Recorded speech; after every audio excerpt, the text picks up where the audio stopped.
दोस्तों, स्वागत है आपका हमारे चैनल आर.के. वर्मा में बुलाखीराम नाई और गंगाराम पटेल।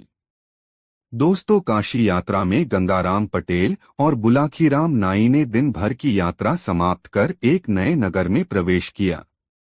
वहां उन्होंने ठहरने के लिए एक उचित स्थान की खोज की और वहीं रैन बसेरा करने का निश्चय कर लिया।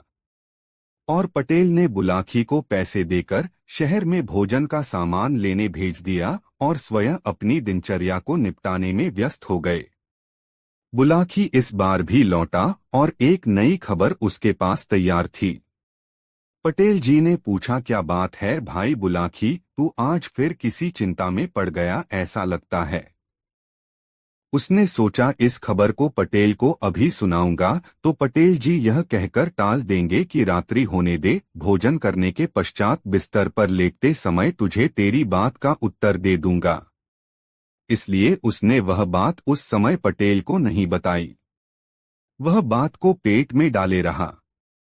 जब वे दोनों भोजन करके निवृत्त हो गए तब बुलाखी ने बात छेड़ी, पटेल जी, आज भी इस शहर में मैं एक नई घटना देख आया हूँ।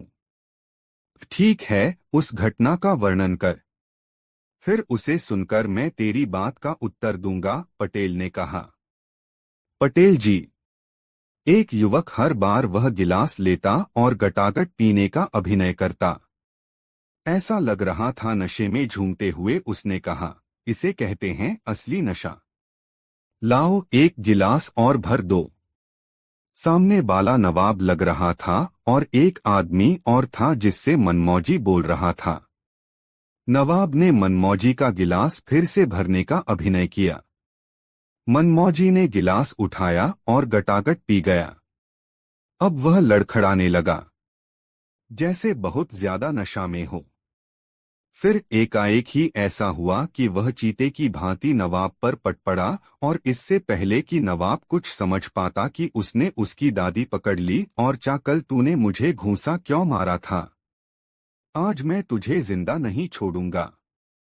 अचानक हुए इस हमले से नवाब सन्न रह गया। वह स्वयं को छुड़ाने की कोशिश करते लगा, पर मनमौजी ने उसे कसकर दबोच रखा था। नवाब ने मनमौजी से बहुत मिन्नत की, पर उसने सुनी और नवाब के पेट पर घूंसे बरसाने लगा। नवाब की दादी तो थी ही उसक हाथ में जिसे वह बेरहमी से खींच रहा था। पीड़ा के मारे नवाब चीखने लगा और गिड़गिड़ाने लगा। मनमौजी के सामने उसने कहा, मनमौजी, मुझे छोड़ दो, मेरे बाप की तौबा, अब तुम्हें कभी पीने के लिए नहीं कहा। मैं कभी तुमसे मजाक भी नहीं करूंगा मेरे बाप, इस बार मुझे छोड़ दे। और वह दोनों गायब हो गए। पटेल जी उनकी ऐसी घुसपैठ देखकर मैं वहां से भागा यहाँ आ गया। पटेल जी, वो दोनों युवक कौन थे और क्यों लड़ रहे थे? बद में उस नवाब का क्या हुआ? बुलाखी बहुत समय पहले बगदाद शहर में एक अमीर रहता था। उसका नाम रहीम खान था। वह स्वयं को नवाब कहता था और नवाब की तरह हो बहुत ठाट बाट से रहता था। एक बार अपनी संपत्ति की देखरेख कहता रहीम खान को एक दीवान की जरूरत पड़ी।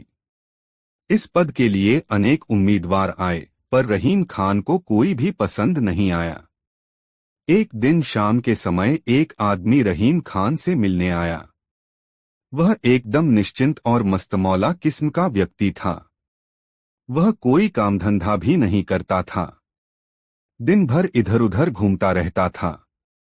कुछ मिल जाता तो खा लेता, न मिलता तो भूखे पेट ही सो जाता। आज भी वह भूखा था। पिछले 2 दिनों से उसके पेट में अन्न का एक दाना भी नहीं गया था। वह रहीम खान के पास पहुंचा तो रहीम खान ने उससे पूछा, क्या नाम है तुम्हारा? यहाँ क्यों आए हो? मेरा नाम मनमौजी है, उसने जवाब दिया। मैं आपको कुदरत की एक अनोखी देन के बारे में कुछ बताने आया हूँ। अगर आप इजाजत दें तो बताऊं। तुम कहना क्या चाहते हो? नवाब ने पूछा। मनमौजी ने कहा, हुजूर, हर आदमी का मानना है कि आंखें कुदरत की दी हुई अनमोल देन हैं, पर मैं इसे नहीं मानता। आंखें सिर्फ देखने के काम आती हैं।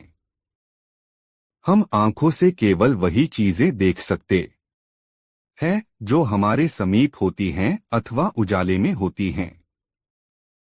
फिर तुम कुदरत की अनमोल देन किसे मानते हो? नवाब ने पूछा। भूख को। कुदरत की अनमोल देन सिर्फ भूख है नवाब साहब। वह कैसे? मनमौजी ने जवाब दिया, हम सिर्फ महसूस कर सकते हैं कि हमें भूख लगी है, पर हम यह नहीं जानते कि यह कैसे लगती है। भूख लगाने के लिए जिम्मेवार कौन है? जब किसी को भूख लगती है तो वह पेट भरकर खा लेता है। तब उसे लगता है कि उसकी भूख मिट गई है, लेकिन कुछ समय के बाद फिर भूख लग जाती है। जैसे ही किसी स्वादिष्ट व्यंजन पर उसकी नजर पड़ती है, उसको भूख जाग जाती है। मैं प्रकृति की इस अनमोल देन से बहुत प्रभावित हूँ। इसका सबूत यह है कि मैं पिछले 2 दिनों से भूखा हूँ। नवाब ने कहा, ताज्जुब है। तुम बगदाद में रहकर भी 2 दिनों से भूखे हो। मेरे लिए यह शर्म की बात है। आओ पहले हम खाना खा लें, फिर आराम से बातें करेंगे। मस्तमौला को लेकर नवाब एक कमरे में आ गया।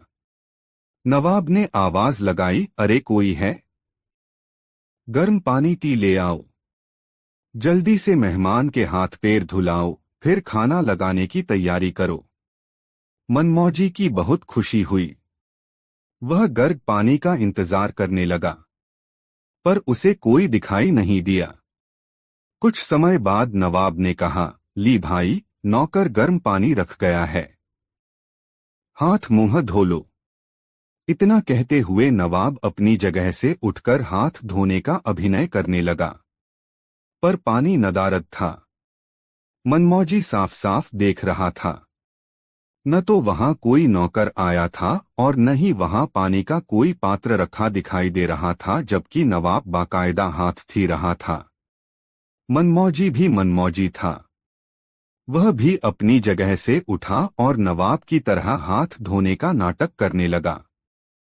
उसके बाद नवाब उसे लेकर खाने के कमरे में गया, पर वहां खाना कहीं भी दिखाई नहीं दिया। यहां भी नवाब का नाटक जारी रहा। वह खाने के लिए बैठ गया और मनमौजी से बड़े अदब के साथ अपने सामने बैठने के लिए कहा। मनमौजी की समझ में कुछ नहीं आ रहा था। वह मन ही मन सोचने लगा कि कहीं उसकी नजर तो नहीं बांध दी गई है, या फिर नवाब उसके साथ मजाक कर रहा है। तभी एकाएक ही नवाब ने चीखते हुए कहा, अरे जल्दी खाना परोसो, मेरा मेहमान 2 दिनों से भूखा है। पर मनमौजी को कोई खाना लाते हुए दिखाई नहीं दिया। कुछ देर बाद नवाब ने कहा, आओ खाना शुरू करें। मुझे उम्मीद है खीर तुम्हें बहुत पसंद आएगी, चखो तो सही। नवाब चटखारे ले लेकर खाने का अभिनय करने लगा। वाह वाह, क्या जायकेदार भोजन है। मनमौजी भी खाने में जुट गया। वह एक एक चीज चखने का अभिनय करता और तारीफ के पुल बांधता जाता। दोनों ने खाने की खूब प्रशंसा की, जैसे वे सचमुच खाना खा रहे हों। जबकि हकीकत यह थी कि मनमौजी अभी तक हैरान और परेशान था। वह समझ नहीं पा रहा था कि यह सब हो क्या रहा है। या तो नवाब पागल है या फिर मेरी ही नजर में कोई दोष पैदा हो गया है। मनमौजी को खाने का अभिनय करते करते सचमुच खाने का मन होने लगा। फिर भी उसने नवाब के इस नाटक में कहीं कोई कमी नहीं आने दी। उसके मुंह से खाने की प्रशंसा सुनकर नवाब बोला, यह मेरे रसोइये का कमाल है। मैंने इसे खास तौर से बसरा से बुलाया है। मैं इसे मोटी तनख्वाह देता हूँ, कभी कभी कुछ इनाम भी दे देता हूँ। अरे यह क्या? तुमने खीर को तो हाथ ही नहीं लगाया। खाओ, जल्दी जल्दी खाओ, बहुत लजीज बनी है। देखो, अगर तुम कोई चीज नहीं खाओगे तो यह समझूंगा कि यह अच्छी नहीं की है। मनमौजी ने खीर खाने का अभिनय करते हुए कहा, वाह क्या बात है। यह तो पिसनानी चिरौंजी केसर वगैरह से भरपूर है। इतनी लजीज खीर तो मैंने अपनी जिंदगी में कभी न। खीर तो सिर्फ तुम्हारा बसरा वाला रसोइया ही बना सकता है। वाह भाई, बाड़ मागच्या की भूख और ऐसा मजेदार खाना। वाह, ओफो। बसरा से खास तौर पर मंगाई गई मिठाई तो तुम्हें परोसी ही नहीं गई। अरे सुनते हो, जल्दी से बसरा की मिठाई तो ले आओ। अरे मेरी थाली तो खाली हो चुकी है। लाओ भाई, ताम्र मिठाई मुझे भी देते जाओ। वाह वाह, क्या मिठाई है। मिठाई चखने का अभिनय करते हुए बोध ने मनमौजी की ओर देखते हुए कहा, अरे भाई, तुमने तो मिठाई के टुकड़े टुकड़े कर दिए। यह मिठाई की बेइज्जती करना हुआ। समूची मिठाई मुंह में डालकर खाओ, तब मजा आएगा। अच्छा, मनमौजी ने समूची मिठाई मुंह में डालने का अभिनय किया। फिर मुंड चत्ता चलाकर मिठाई का रस लेने लगा। फिर उसने जी खोलकर बसरा की मिठाई की तारीफ में कसीदा गाया। आखिरकार खाने खिलाने का अभिनय खत्म हुआ। नवाब ने कहा, भाई मनमौजी, मुझे यह जानकर बहुत खुशी हुई कि खाना तुम्हें खूब पसंद आया। मेरी मेहमानवाजी में अगर कोई कसर रह जाती तो मुझे बहुत दुख होता। फिर नवाब मनमौजी को साथ लेकर एक अन्य कमरे में आ पहुंचा और बोला, खाने में तो बहुत मजा आया। कुछ पीना पिलाना हो जाए तो कैसा रहे। मेहमानों के लिए खास माल होता है मेरे यहाँ। आप जैसे रईस की बात ही निराली है, मनमौजी ने कहा, पर हुजूर, मुझे इससे दूर ही रखें तो अच्छा रहेगा। नवाब बोतल खोलकर गिलास में मदिरा डालने का अभिनय करने लगा, पर वास्तव में न वहां मदिरा की कोई बोतल थी और न गिलास ही थे। नवाब ने गिलास मनमौजी की ओर बढ़ाया, पर उसने नम्रतापूर्वक लेने से मना कर दिया। पर नवाब उस पर जोर डालता ही रहा, बस थोड़ी थोड़ी हो जाए। आखिरकार हारकर मनमौजी गिलास लेकर गटागट मदिरा पीने का अभिनय करने लगा। यह क्रम कई बार चला। हर बार वह गिलास लेता और गटागट पीने का अभिनय करता। नशे में झूमते हुए उसने कहा, इसे कहते हैं असली मंदिरा। लाओ, एक गिलास और भर दो। नवाब ने मनमौजी का गिलास फिर से भरने का अभिनय किया। मनमौजी ने गिलास उठाया और गटागट पी गया। अब वह लड़खड़ाने लगा, जैसे बहुत ज्यादा शराब पी ली हो। फिर एकाएक ही ऐसा हुआ कि वह चीते की भांति नवाब पर पट पड़ा और इससे पहले कि नवाब कुछ समझ पाता कि उसने उसकी दादी पकड़ ली और कल तूने मुझे घूंसा क्यों मारा था, आज मैं तुझे जिंदा नहीं छोड़ूंगा। अचानक हुए इस हमले से नवाब सन्न रह गया। यह स्वयं को छुड़ाने की कोशिश करते लगा, पर मनमौजी ने उसे कसकर दबोच रखा था। नवाब ने मनमौजी से बहुत मिन्नत की, पर उसने सुनी और नवाब के पेट पर घूंसे बरसाने लगा। नवाब की दादी तो थी ही उसक हाथ में जिसे वह बेरहमी से खींच रहा था। पीड़ा के मारे नवाब चीखने लगा और गिड़गिड़ाने लगा। मनमौजी के सामने उसने कहा, मनमौजी, मुझे छोड़ दो, मेरे बाप की तौबा।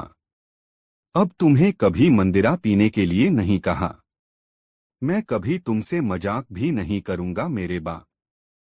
इस बार मुझे छोड़ दे। मुझसे ही नहीं, किसी अन्य से भी भविष्य में मजाक करने की कसम खा, वरना मैं तुझे जान से मार डालूंगा। मनमौजी ने नवाब को धमकाते हुए कहा, नहीं करूंगा, पर छोड़ो तो सही। नवाब उसकी मुट्ठी से अपनी दाढ़ी छुड़ाने का प्रयत्न करते हुए चीखा। मनमौजी ने उसकी दाढ़ी छोड़ दी। नवाब छिटक कर दूर जा खड़ा हुआ। अब उसका नशा बिल्कुल उतर चुका था। फिर अपने कपड़ों की धूल झाड़ता हुआ नवाब उसके करीब आया और उसे गले लगाते हुए बोला, भाई, तू दीवान की परीक्षा में पास हुआ। इस नौकरी के लिए मेरे पास अनेक लोग आए थे। उन सभी के साथ मैंने भोजन कराने का यही स्वांग रचा था, पर अब तक कोई भी इस नाटक को अधिक समय तक बर्दाश्त न कर सका था। कई लोग मुझे पागल मानकर ही भाग चुके हैं। तुमने शराबी का कितना बढ़िया अभिनय कर दिखाया है। तुमने सिद्ध कर दिया है तुम मेरी गलतियों को हजम नहीं कर सकोगे। मेरी गलतियों पर जरूर उंगली उठाओगे। मुझे जिस तरह के दीवान की तलाश थी वह आज पूरी हुई। मुझे मेरी मर्जी का दीवान मिल गया। झूठ बिल्कुल नहीं मिला है, मनमौजी ने तपाक से जवाब दिया। क्यों? नवाब ने उससे पूछा। इसलिए कि मैं ठहरा एक लापरवाह और मनमौजी आदमी। मैं तुम्हारे यहाँ नौकरी कैसे कर सकता हूँ? मनमौजी ने जवाब दिया। नवाब ने मुस्कुराते हुए कहा, कोई बात नहीं, तुम मेरे यहाँ नौकरी न करो, पर तुम मेरे मेहमान के रूप में तो मेरे साथ रह सकते हो न। मुझे बहुत खुशी होगी। तुम जैसा सच्चा इंसान मुझे भला कहाँ मिलेगा जो निस्वार्थ भाव से सच को सच और झूठ को झूठ कहे। फिर क्षण भर रुककर नवाब ने मनमौजी के कंधे पर हाथ रखते हुए कहा, अरे मैं तो भूल ही गया था। आओ पहले हम लोग खाना तो खा लें। फिर मनमौजी और नवाब ने खुशी खुशी एक साथ बैठकर भोजन किया। उसके बाद मनमौजी नवाब के यहाँ ही रहने लगा। वह उसे नेक सलाहें देता, उसके गलत फैसलों का विरोध करता। ऐसा था मनमौजी। कहानी का समापन करते हुए गंगाराम पटेल ने बुलाकी नाई से कहा, बुलाकी राम, आज तू जिस दृश्य को देखकर आया था वह दृश्य उसी समय का था। अब बता, तेरी जिज्ञासा शांत हुई या नहीं? हो गई पटेल जी, बुलाकी बोला, आप तो जैसे अंतर्यामी हैं। सारी कहानी का खाका मेरी आंखों के सामने ऐसे नाच उठा जैसे यह घटना मेरे सामने ही घटित हुई हो। बस तो फिर अब सो जा। यह कहकर गंगाराम ने आंखें मूंद लीं।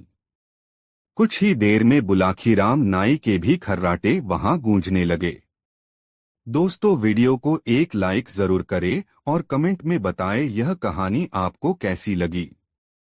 अगले दिन सुबह उठकर वे दोनों अपनी यात्रा पर निकल गए और दिन भर की यात्रा पूरी करके एक नए नगर में प्रवेश किया। गंगाराम पटेल ने बुलाकी नाई को कुछ पैसे देकर सामान लाने बाजार भेज दिया। बुलाकी सामान लेने जा रहा था, उसने देखा एक आदमी हक्का बक्का सा चिल्ला रहा, अरे मेरी मोहरे कहाँ गई?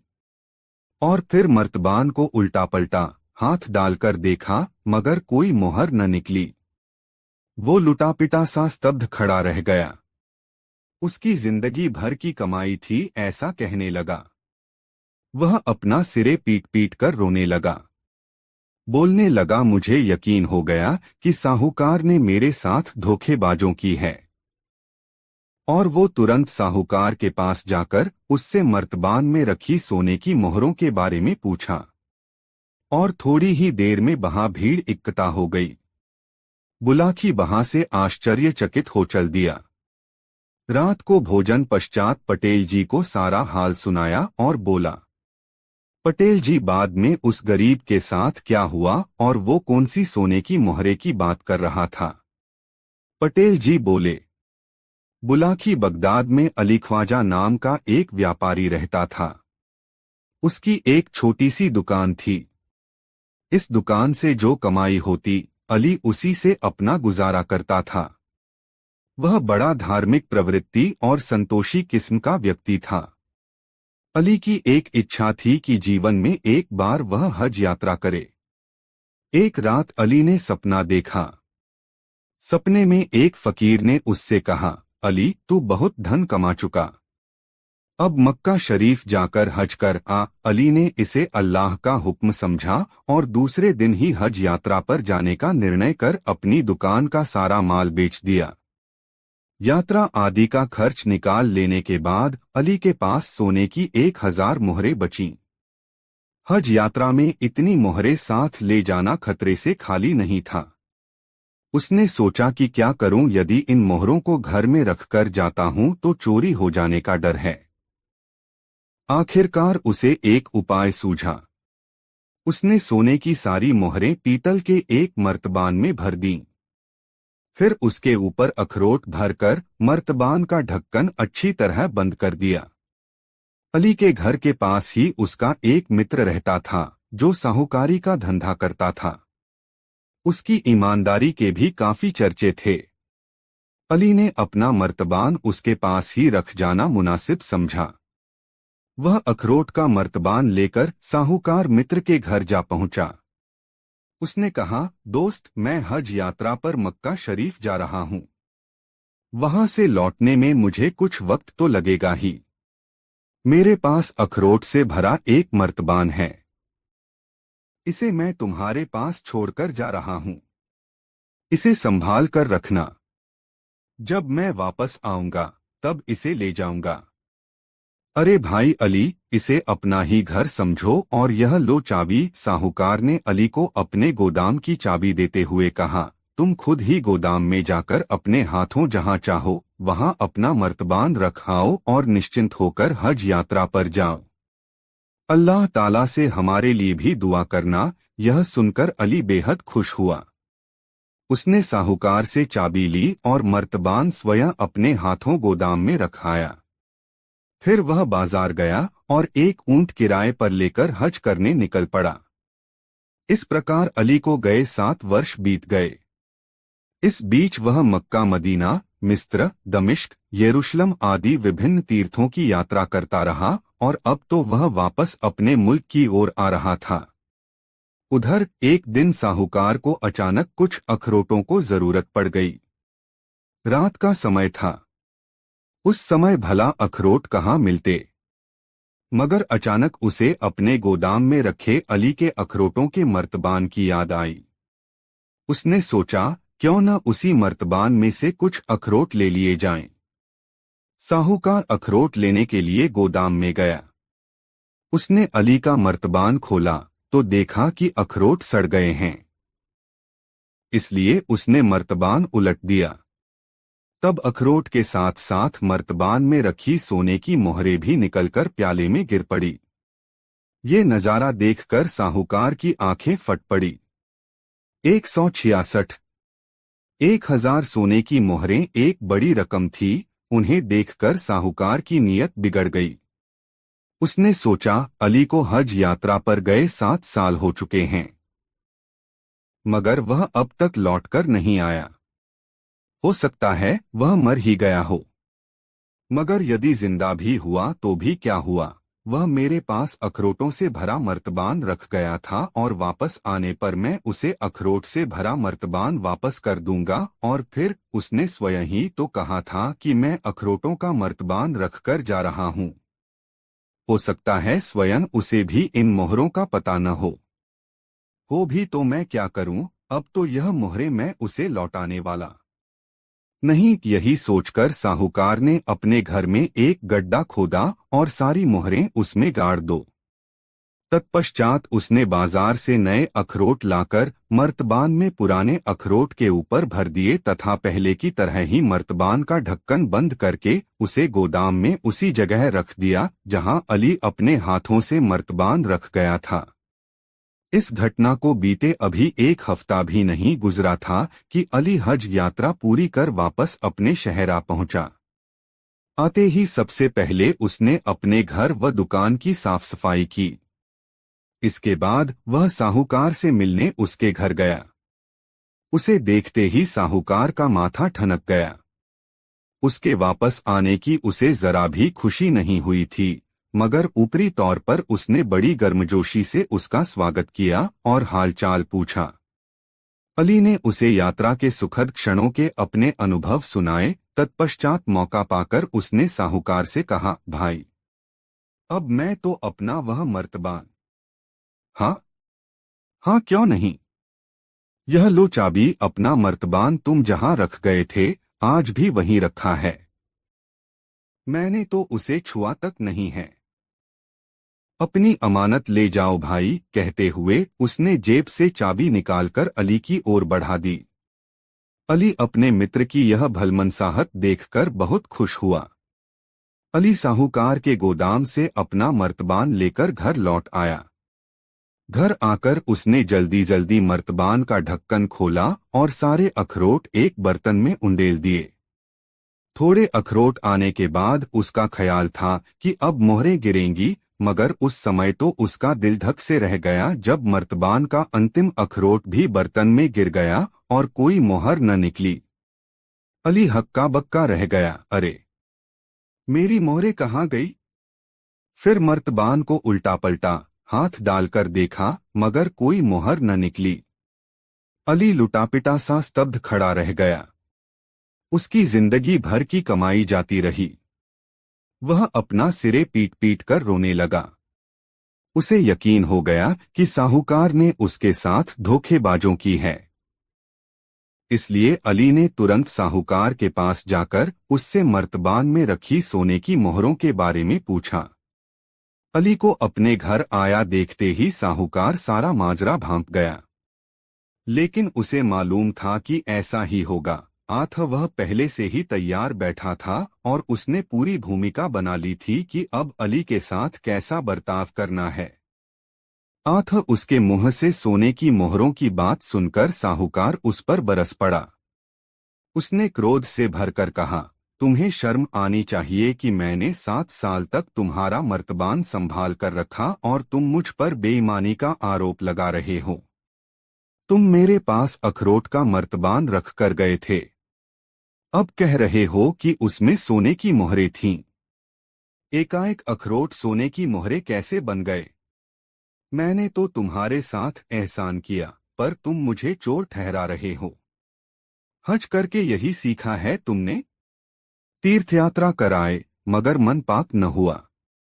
मन में अभी भी बेईमानी भरी हुई है। तुम इसी समय मेरे घर से निकल जाओ। मैं तुम्हारी सूरत भी नहीं देखना चाहता। अली समझ गया कि उसका दोस्त बेईमानी पर उतर आया है। उसने सोचा कि इससे तू मैं करने से कोई लाभ नहीं होगा, बल्कि अपनी ही हंसी उड़ेगी। आथ न्याय पाने के लिए उसने बादशाह के दरबार में फरियाद की। बादशाह ने अली की बातें ध्यानपूर्वक सुनी। फिर उसने साहूकार और अखरोट के एक व्यापारी को दरबार में बुलवाया। अली से अखरोट वाला मर्तबान भी उसने वहीं मंगवा लिया। साहूकार, अखरोट का व्यापारी और अली तीनों बादशाह के दरबार में हाजिर हुए। बादशाह ने अली से पूछा, साहूकार के यहाँ रखे मर्तबान में तुमने क्या रखा था? अली ने कहा, जहां पनाह, मेरे मर्तबान के निचले हिस्से में 1000 सोने की मोहरें थीं और उसके ऊपर वाले भाग में अखरोट थे। अली की बातें सुनने के बाद बादशाह ने साहूकार से पूछा, बोलो इस बारे में तुम्हें क्या कहना है?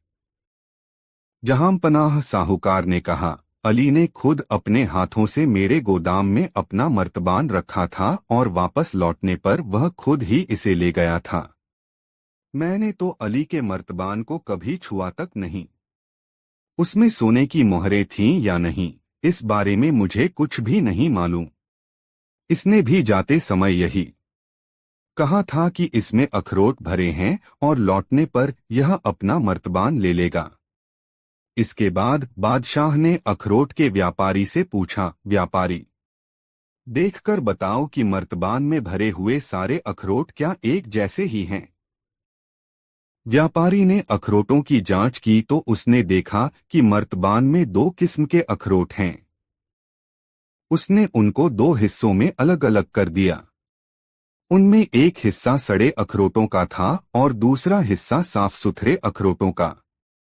व्यापारी ने एक हिस्से की ओर इशारा करते हुए कहा, जहां पनाह, ये अखरोट कम से कम 6-7 साल पुराने हैं और सड़ चुके हैं, और ये नई फसल के हैं। बादशाह ने साहूकार से पूछा, अली को तुम्हारे यहाँ अखरोट का मर्तबान रखे कितने साल हो गए? साहूकार ने कहा, 7 साल जहां पनाह। तुम्हारा कहना है कि तुमने इस मर्तबान को खोला नहीं है। अगर तुमने इसे नहीं खोला तो किसने खोला है? बिना खोले इसमें नए अखरोट कहां से आ गए? तुम्हारे पास कोई सिर्फ अखरोट से भरा मर्तबान क्यों रखेगा भला? तुम झूठे और बेईमान हो। साहूकार की बोलती बंद हो गई। उसने अपना अपराध कबूल कर लिया। बादशाह ने अली को साहूकार से 1000 सोने की मोहरें वापस दिलवा दीं। तत्पश्चात बादशाह ने साहूकार की सारी संपत्ति जब्त करके उसे देश निकाला दे दिया। कहानी का समापन करते हुए गंगाराम पटेल ने बुलाकी नाई से कहा, बुलाकी राम, आज तू जिस दृश्य को देखकर आया था वह दृश्य उसी समय का था। अब बता, तेरी जिज्ञासा शांत हुई या नहीं? हो गई पटेल जी, बुलाकी बोला, आप तो जैसे अंतर्यामी हैं। सारी कहानी का खाका मेरी आंखों के सामने ऐसे नाच उठा जैसे यह घटना मेरे सामने ही घटित हुई हो। बस तो फिर अब सो जा। यह कहकर गंगाराम ने आंखें मूंद लीं। कुछ ही देर में बुलाखीराम नाई के भी खर्राटे वहां गूंजने लगे। दोस्तों, कहानी कैसी लगी कमेंट में जरूर बताएं और वीडियो को एक लाइक जरूर करें। दस्तों, यात्रा में गंगाराम पटेल और बुलाखीराम नाई ने दिन भर की यात्रा समाप्त कर एक नए नगर में प्रवेश किया। हमेशा की तरह बुलाखी बाजार सामान लेने गया और इस बार फिर एक अनोखा दृश्य देख आया। लौट कर आया तो सोचा अभी पूछा तो पटेल जी रात की कहकर टाल देंगे। बुलाखी उस समय चुप रहा। रात को जब दोनों भोजन से निवृत्त हो गए तब बुलाखी बोला, पटेल जी, आज मैंने बाजार में एक नया रहस्यमय दृश्य देखा। पटेल जी, एक फकीर ने बोल रहा था, अगर इतना सारा धन पाने पर भी तुम्हारा मन न भरा हो तो तुम यह डिबिया भी ले जा सकते हो। इसमें एक जादुई अंजन है। इसे बाईं आंख में लगाने से जमीन के अंदर छिपी सारी दौलत दिखाई देती है, मगर इसे दाहिनी आंख में लगाने पर दोनों आंखों की रोशनी चली जाती है और लगाने वाला अंधा हो जाता है। तो उस युवक सोचा कि शायद वह मुझे डराने के लिए अंधे होने की बात कह रहा है।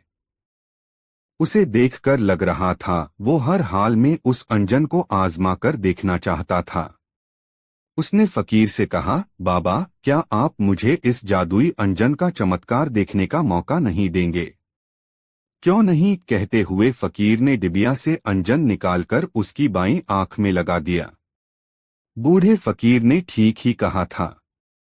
पलक झपकते ही उसे ऐसा लगा चमत्कार हुआ और उसे पहाड़ों के अंदर छिपे खजाने दिखाई देने लगे।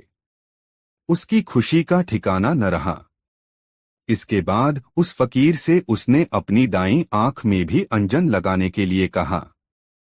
फकीर ने फिर उसे चेतावनी दी, देखो, अगर तुम्हारी दाईं आंख में मैंने यह अंजन लगा दिया तो तुम बिल्कुल अंधे हो जाओगे। अब बेकार की जिद मत करना।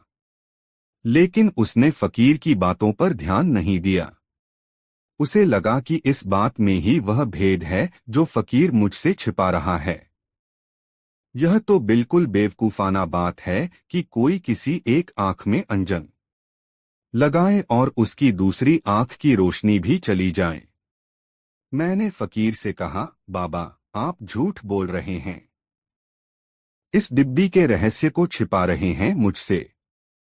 फिर फकीर ने कहा, अरे भाई, मैं कभी झूठ नहीं बोलता। मैं तो फकीर हूं। झूठ बोलने से मुझे क्या मिलेगा?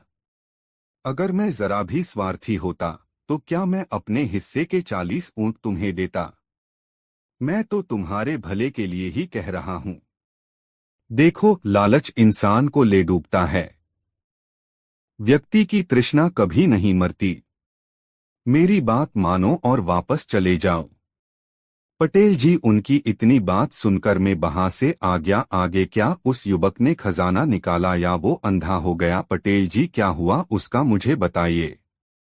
बुलाकी यहाँ से 18 कोस दूर बगदाद शहर में एक अंधा भिखारी रहता था।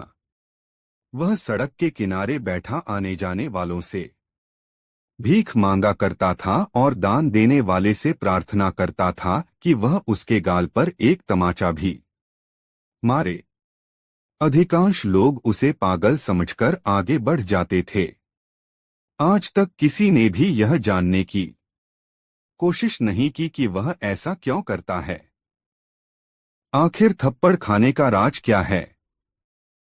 एक दिन एक दयालु आदमी उसकी पुकार सुनकर उसके पास गया और उसकी हथेली पर सोने की एक मुहर रख दी। अंधा भिखारी बोला, हे दानी, खुदा तुम्हारा भला करेगा।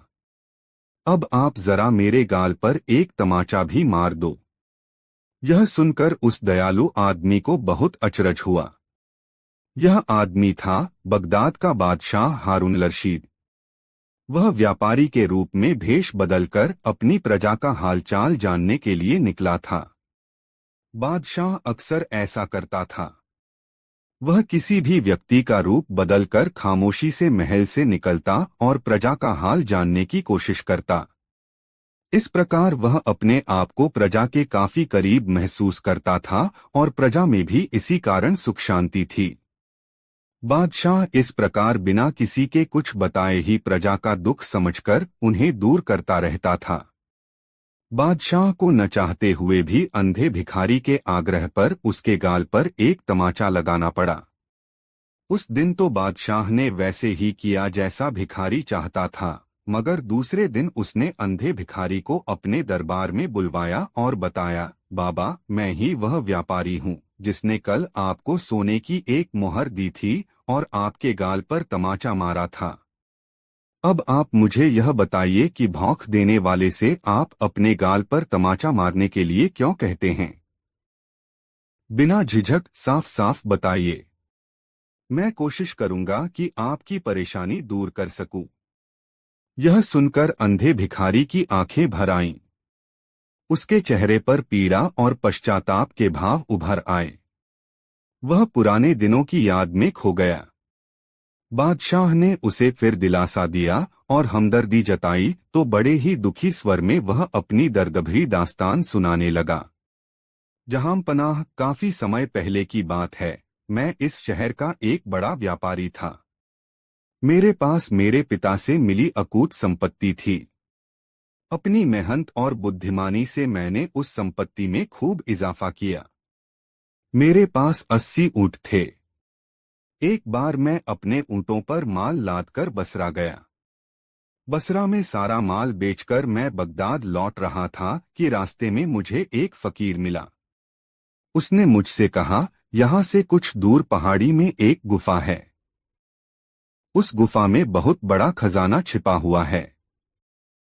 उसमें इतनी संपत्ति है कि वह 800 ऊंटों पर ढोने पर भी खत्म नहीं होगी। उसमें हीरे मोती, जवाहरात, नीलम, पन्ना और सोने की बेहिसाब मोहरें भरी पड़ी हैं। मैंने फकीर से पूछा कि वह मुझसे क्या चाहता है। तब उस फकीर ने कहा, यदि तुम मुझे 40 ऊंट दो तो मैं तुम्हें उस खजाने तक से जा सकता हूँ। 40 ऊंटों पर तुम अपने लिए खजाना लाद लेना और 40 ऊंटों पर मैं अपने लिए खजाना लाद लूंगा। 40 ऊंटों पर तुम इतना खजाना लाद सकते हो जितना तुमने जीवन में आज तक न देखा होगा। फकीर की बात सुनकर मैं अपने आप को रोक न सका और फकीर को 40 ऊंट देने का वादा कर लिया। हम 80 ऊंट लेकर पहाड़ के पास पहुंचे। फकीर ने कुछ लकड़ियां जलाकर उस पर सुगंधित सामग्री डाली जिससे धुआं उठने लगा। तब फकीर कोई मंत्र बड़बड़ाने लगा। उसके ऐसा करते हो धुआं गायब हो गया और पहाड़ की एक चट्टान अपनी जगह से हट गई। वह उस गुफा का दरवाजा था जिसे फकीर ने अपनी मंत्र शक्ति से खोला था। फिर हम भीतर दाखिल हुए। गुफा बहुत बड़ी थी। हम सीढ़ियों से उतरकर एक तहखाने में पहुंचे। तहखाने का नजारा देखते ही मेरी आंखें फट पड़ी। वहां बेशुमार दौलत भरी पड़ी थी। तरह तरह के रत्न, मोहरें और सोने चांदी के ढेर। हमने हीरे, जवाहरात और सोने की मोहरें ठूंस ठूंस कर बोरों में भरी और बोरे ऊंटों पर लाद दिए। मेरी खुशी का ठिकाना न था। दुनिया के बड़े से बड़े बादशाह के खजाने से भी ज्यादा धन हमने बटोर लिया। धन बटोरकर हम गुफा से बाहर आ रहे थे कि फकीर की नजर लोहे की एक छोटी सी डिबिया पर पड़ी। फकीर ने वह डिबिया उठाकर अपनी जेब में डाल ली। मैंने इसके बारे में फकीर से कुछ भी नहीं पूछा। इतना बड़ा खजाना मिलने के बाद आखिर उस छोटी सी डिब्बी का महत्व ही क्या था। अपने वादे के अनुसार मुझे 40 ऊंट फकीर को देने पड़े। मैं अपने 40 ऊंटों के साथ बगदाद की ओर चल पड़ा और फकीर अपने हिस्से के 40 ऊंटों को लेकर बसरा के रास्ते पर चल दिया। अभी हम कुछ ही दूर गए थे कि मेरे मन में एक ख्याल आया। मैंने सोचा, इस फकीर ने मेरे साथ धोखा किया है। इसने मेरे 40 ऊंट मुझसे हड़प लिए। हालांकि उन ऊंटों के बदले मुझे बहुत अधिक धन मिला था, पर फकीर के पास तो इसके पहले कुछ भी नहीं था, जबकि मेरे पास अपने 80 ऊंट तो थे। अब जितना धन मेरे पास है उतना ही फकीर के पास, मगर पहले उसके पास 40 ऊंट नहीं थे। इस प्रकार उसे 40 ऊंटों का लाभ हुआ और चूंकि मेरे पास 80 ऊंट जो कि अब 40 रह गए हैं, इस प्रकार मुझे 40 ऊंटों का घाटा हुआ। यह साझेदारी तो बराबर की न हुई। किसी प्रकार इस घाटे को पूरा किया जाए। इस प्रकार मेरे मन में द्वेष और लालच की भावना घर कर गई। मैं दौड़ता हुआ फकीर के पास पहुंचा और उसे रोककर कहा, बाबा, आप तो खुदा के बंदे हैं। इतने सारे ऊंटों की देखभाल करने में आपके मन की शांति भंग हो जाएगी। इसलिए आप इनमें से 10 ऊंट मुझे दे दें। मेरा तो ख्याल था कि यह सुनकर फकीर भड़क उठेगा, मगर ऐसा कुछ भी नहीं हुआ। मेरी बात सुनकर फकीर मुस्करा उठा और मुस्कराते हुए उसने 10 ऊंट मुझे दे दिए। अब मेरे पास 50 ऊंट हो गए और फकीर के पास 30 ऊंट रह गए। फकीर का इस प्रकार मुस्कराकर मुझे 10 ऊंट दे देना मुझे अखर गया। मैंने सोचा कि जरूर इसमें कोई रहस्य है। मगर रहस्य क्या होगा? मैं अपने आप से ही तर्क वितर्क करता जा रहा था। वो फकीर आदमी है, उसे भला धन की जरूरत ही क्या है? गलती तो मैंने की है। मुझे उससे 20 ऊंट मांगने चाहिए थे। मैं फिर पलटकर फकीर के पास पहुंचा। मैंने कहा, बाबा, माफ कीजिए। मैंने सोचा कि आप अकेले जीव हैं। फिर आपको इतने सारे धन की क्या जरूरत है? इतनी सारी दौलत के जंजाल में फंसकर तो आप खुदा की इबादत करना भी भूल जाएंगे। आप मुझे 10 ऊंट और दे दें तो आपका कुछ झंझट तो कम हो। इस बार भी फकीर ने कोई हिलहुज्जत नहीं की और बोला, तुम ठीक कहते हो भाई। दौलत चीज ही ऐसी है, इंसान को इंसान नहीं रहने देती, उसकी बुद्धि हर लेती है। तुम खुशी से 10 ऊंट और ले लो। अब मेरे पास 60 ऊंट हो गए और फकीर के पास 20 ऊंट रह गए। हालांकि मुझे 60 ऊंटों पर लदा धन मिल चुका था, फिर भी मुझे संतोष न हुआ। मेरा लालच बढ़ता ही जा रहा था। मैंने फकीर से 10 ऊंट और हथिया लेने की सोची। मैं एक बार फिर दौड़ता हुआ फकीर के पास पहुंचा और बोला, बाबा, आपकी त्याग भावना देखकर मेरा मन श्रद्धा से भर उठा है। मैंने सोचा कि आप जैसे खुदा के बंदे को संसार के मायाजाल से दूर ही रहना चाहिए। आप यदि मुझे 10 ऊंट और दे दें तो आपकी इतनी माया और कम हो जाएगी। मेरा क्या है, मैं तो संसारी आदमी हूं और मोहमाया में लिप्त हूं। आप क्यों इसका मोह पालते हैं? ठीक है, तुम 10 ऊंट और ले लो। फकीर ने हंसते हंसते अपने 10 ऊंट मुझे और दे दिए। अब मेरे पास कुल 70 ऊंट हो गए थे और फकीर के पास केवल 10 ऊंट ही बचे थे। इतने पर भी मेरा लालच न मरा और उसने एक बार मुझे फिर उकसाया, फकीर के पास 10 ऊंट रहें या न रहें, क्या फर्क पड़ता है? इसी तरह की चिकनी चुपड़ी बातें करके मुझे बाकी 10 ऊंट भी हथिया लेने चाहिए। चाहे कुछ भी हो, जब तक मैं वह 10 ऊंट और न हथिया लूंगा, मुझे चैन नहीं मिलेगा। यह सोचता हुआ मैं फिर फकीर के पास पहुंचा। मैं उससे कुछ कहता, इससे पहले ही वह मुस्कुराते हुए बोला, भाई, बाकी के 10 ऊंटों को भी तुम ले जाओ। मैं इस जंजाल से एकदम मुक्त हो जाना चाहता हूं। मुझ फकीर को तो धन दौलत से दूर ही रहना चाहिए। मेरा ख्याल है तुम भी मुझे यही सलाह देने आए हो। हाँ हाँ मेरे बुजुर्गवार, हाँ, मैं सचमुच आपको यही राय देने आया हूँ। आप सचमुच अल्लाह के नेक बंदे और पहुंचे हुए फकीर हैं। सबके मन का हाल जानते हैं। उसकी बात सुनकर मेरो खुशी का ठिकाना नहीं रहा। मैंने उसके बाकी 10 ऊँट भी अपने कब्जे में कर लिए। मैं फिर रसे अपने 80 ऊँटों का मालिक बन गया। मैंने फकीर को तहे दिल से खूब धन्यवाद दिया और वहां से रवाना हो गया। तभी मेरे मन में शक का कीड़ा और कुलबुलाया। मैं ऊँटों के चक्कर में लोहे की उस छोटी सी डिबिया को बिल्कुल ही भूल गया था। मगर अब जैसे ही मेरी वो समस्या दूर हुई, वैसे ही वह डिब्बी मेरे जहन में कौंधने लगी। आखिर क्या होगा उस डिब्बी में? मैंने सोचा कि उस डिबिया में धन से भी ज्यादा कोई कीमती वस्तु होगी। इसीलिए फकीर ने मुझे उसके बारे में कुछ नहीं बताया और मेरा ध्यान उस तरफ न जाए तथा यह धन पाकर ही मैं संतोष कर लूं। शायद इसीलिए फकीर ने खुशी खुशी मुझे अपने सारे ऊँट दे दिए हैं। अब तो मैं उस डिब्बी की हकीकत जानने तथा उसे हथियाने को बेचैन हो गया। मैं फौरन फकीर के पास जा पहुंचा और उससे डिबिया के रहस्य के बारे में बताने के लिए प्रार्थना की।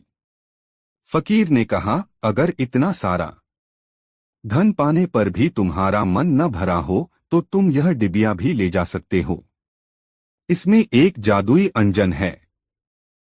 इसे बाईं आंख में लगाने से जमीन के अंदर छिपी सारी दौलत दिखाई देती है, मगर इसे दाहिनी आंख में लगाने पर दोनों आंखों की रोशनी चली जाती है और लगाने वाला अंधा हो जाता है। मैंने सोचा कि शायद वह मुझे डराने के लिए अंधे होने की बात कह रहा है। मैं हर हाल में उस अंजन को आजमा कर देखना चाहता था।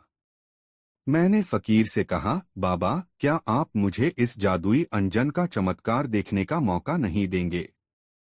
क्यों नहीं, कहते हुए फकीर ने डिबिया से अंजन निकालकर मेरी बाईं आंख में लगा दिया। बूढ़े फकीर ने ठीक ही कहा था।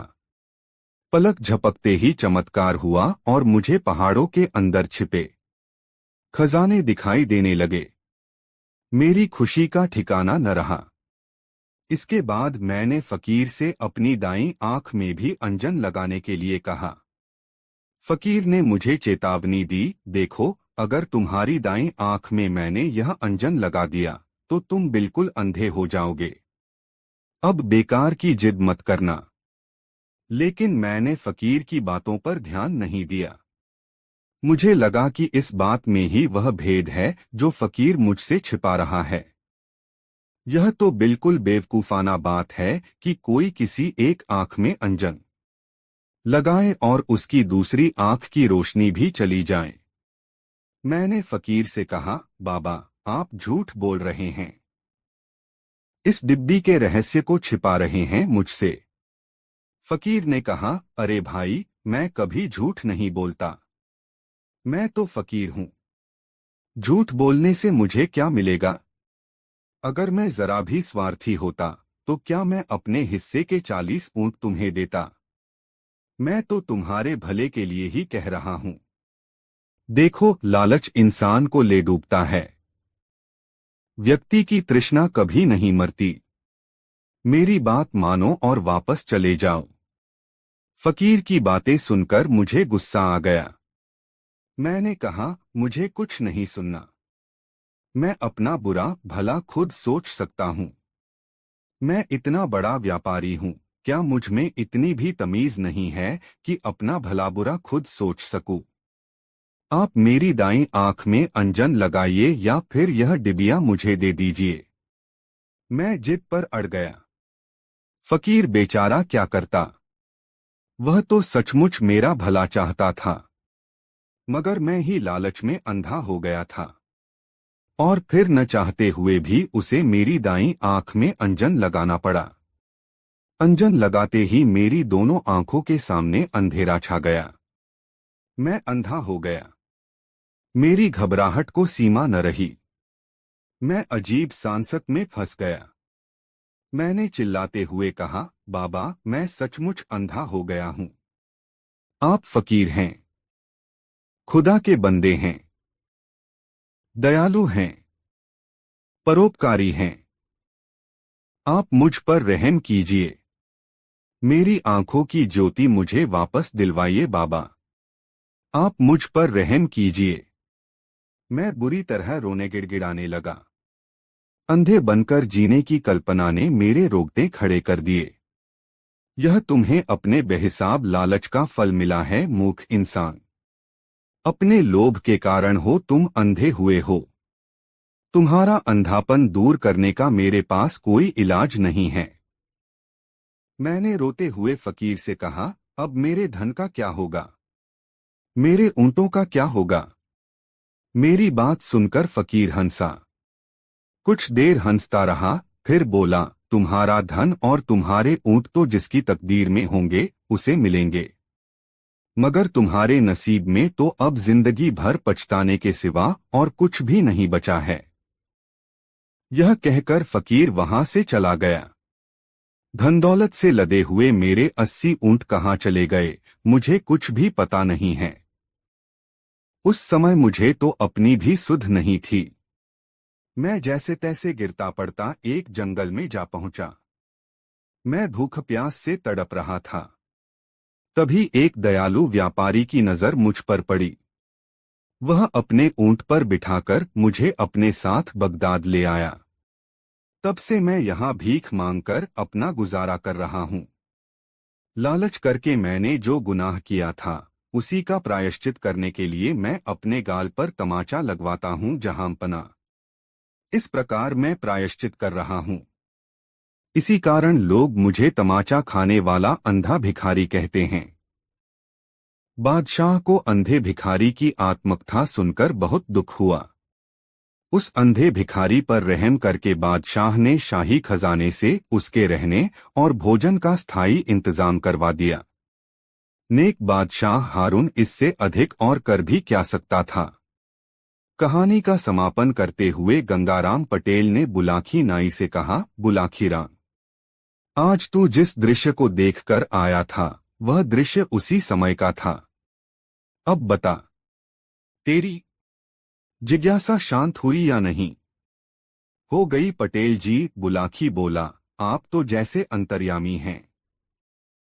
सारी कहानी का खाका मेरी आंखों के सामने ऐसे नाच उठा जैसे यह घटना मेरे सामने ही घटित हुई हो। बस तो फिर अब सो जा। यह कहकर गंगाराम ने आंखें मूंद लीं। कुछ ही देर में बुलाखीराम नाई के भी खर्राटे वहां गूंजने लगे।